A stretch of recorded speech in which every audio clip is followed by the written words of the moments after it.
राहुल और प्रिया का प्यार स्कूल से शुरू होकर कॉलेज तक पहुंच चुका था। दोनों एक दूसरे से बेहद प्यार करते थे और दोनों ने एक साथ ढेर सारे सपने देख रखे थे। अपनी खुशहाल जिंदगी के राहुल का ये आखिरी साल था।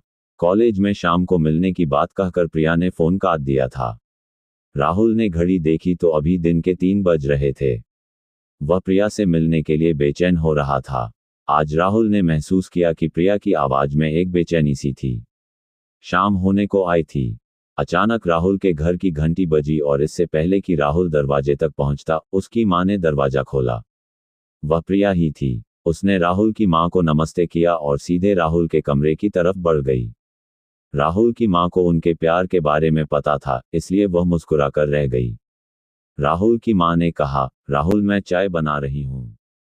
राहुल ने कहा, ठीक है मां। फिर राहुल ने प्रिया को गले लगाया। राहुल की बाहों में सिमटी प्रिया ने अचानक अपना सर राहुल की तरफ उठाया। राहुल का जैसे सीना फट गया हो। प्रिया की तरफ देखकर प्रिया की आंखों में आंसू भरे हुए थे। राहुल समझ नहीं पाया कि अचानक से क्या हो गया। फिर उसने सबसे पहले प्रिया के आंसू पोंछे और राहुल ने प्रिया से पूछा, क्या हुआ जान, तुम रो क्यों रही हो? इतना सुनते ही प्रिया जैसे और टूट गई और बिना आवाज के वह और रोने लगी। उसकी आंखों से निकलते आंसू राहुल का सीना चीर रहे थे। राहुल से रहा नहीं गया और उसने सबसे पहले दरवाजा बंद किया ताकि प्रिया के रोने की आवाज कमरे से बाहर न जाए। फिर उसने प्रिया को अपने बिस्तर पर बिठाया और खुद नीचे फर्श पर बैठ गया। प्रिया का हाथ अपने हाथों में लेकर उसने प्रिया से कहा, जान बोलो ऐसा क्या हो गया कि तुम इतना रो रही हो? तुम्हें पता नहीं मेरे दिल पर क्या गुजर रही है तुम्हारे आंसू देखकर। अब प्लीज बताओ क्या हुआ है। प्रिया ने अपने आंसू पोंछे और अपने आप को संभालते हुए राहुल का हाथ पकड़कर बोली, हमारा साथ यहीं तक था जान, हमारे रास्ते आज के बाद कभी साथ नहीं होंगे। राहुल को जैसे एक झटका लगा।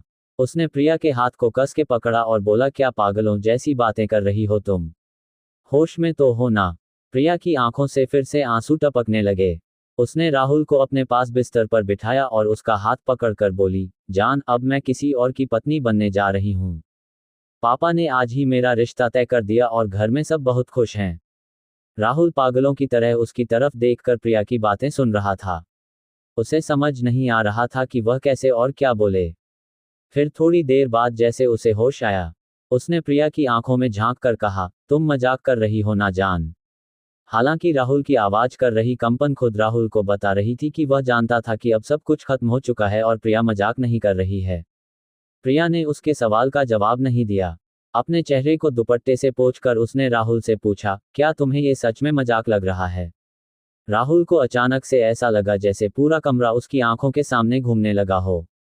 उसने अपना सर अपने हाथों से पकड़ लिया और एक शब्द न कहकर फर्श की तरफ देखने लगा। सब कुछ धुंधला सा दिख रहा था उसे, क्योंकि उसकी आंखों में आंसू भर आए थे जो अभी अभी उसकी बचपन की मोहब्बत प्रिया ने उसे तोहफे में दिए थे। प्रिया बिस्तर से उठी और दरवाजे की तरफ बढ़ी। राहुल अभी भी वैसा ही बैठा हुआ था। प्रिया ने जब राहुल का नाम लेकर पुकारा तो राहुल हैरान होकर प्रिया की तरफ देखने लगा।